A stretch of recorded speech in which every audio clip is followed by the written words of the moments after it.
Luxury-inspired designs often feel powerful because they focus on clarity instead of complexity.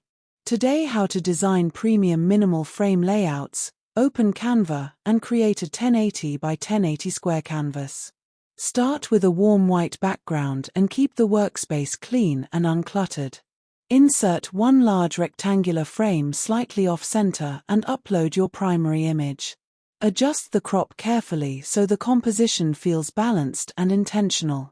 Duplicate the frame and move the copy behind the original.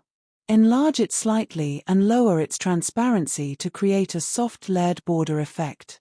Add a thin geometric line near the edge of the design and reduce its opacity until it becomes a subtle accent.